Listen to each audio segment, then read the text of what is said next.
நாவுக்கரசு சுவாமிகள் சொன்ன செய்தி என்ன அப்படின்னு நம்ம பார்க்க வேண்டியது நம்முடைய கடமை.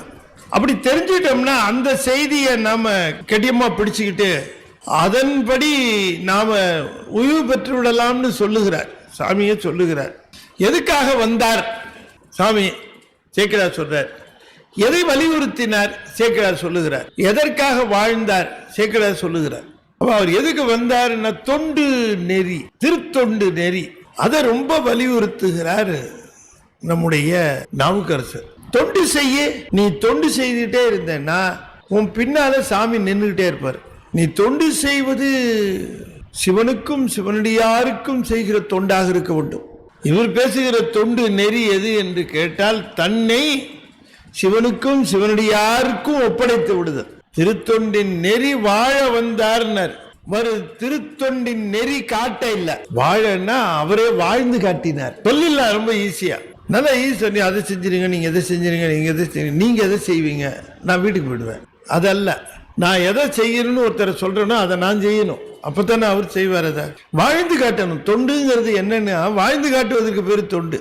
இந்த தொண்டு செய்வதில் முனைந்து நின்று அதில் உச்சமாக இருக்கிறவர்களை விஞ்சுவதற்கு எதுவும் இல்லை என்கிறார் சேக்கிழார் சொல்லுகிறார். தொண்டு செய்வதற்கு உரிய நிலை ஒருவருக்கு வர வேண்டும் என்று சொன்னால் அவர் முன்பே தவம் புரிந்திருக்க வேண்டும் என்கிறார் தெய்வ சேக்கிழார். சாதாரணமா ஒருவருக்கு தொண்டு புரிகிற தன்மை வராது, தொண்டு புரியணும்னு தோணாது. தொண்டு செய்ய வேண்டும் என்கிற ஒரு மனமோ அல்லது வாய்ப்போ ஒருவருக்கு வர வேண்டும் என்றால் அவர் முன்பே தவம் செய்திருக்க வேண்டும் என்கிறார். தவம் புரிந்ததினாலே தொண்டு செய்வதற்குரிய நிலை வரும்.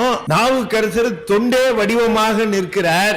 அப்ப இவர் என்ன தவம் பண்ணி இருக்க வேண்டும் என்கிறார் தெய்வ சேக்கிழார். தொண்டு செய்யலாம் நிச்சயம் வச்சுங்களேன். அப்படி தொண்டு செய்கிற பொழுது ஆரம்பிக்கும் போது ரொம்ப சுலபமா இருக்கு. தொண்டு செய்கிற பொழுது அதுக்கான பொறுமையும் அதற்கான சகிப்புத்தன்மையும் நிறைய வேணும். அது முன்ன தவம் பண்ணி இருந்தா தான் இருக்கும் அந்த சகிப்புத்தன்மையும் பொறுமையும், இல்லைன்னா இருக்காது. ரொம்ப சுலபமா பூஜை கூட பண்ணிடலாம், ரொம்ப சுலபமா தொண்டு பண்ண முடியாது. அப்பர் சுவாமிகள் தவத்தினுடைய வடிவமாக விளங்கி தொண்டு செய்வதற்கே வந்தார். எனவே அப்பர் சுவாமிகளுடைய அந்த வாழ்வியல் செய்தி என்ன அப்படின்னு கேட்டா, தொண்டு புரிவதிலே உங்களுக்கு வாய்ப்பு கிடைத்து நீங்கள் தொண்டை புரிவீர்களே ஆனால் அதை விட உங்களுக்கு வேற பிடிப்பு கிடையாது, பிடிமானம் கிடையாதுன்னு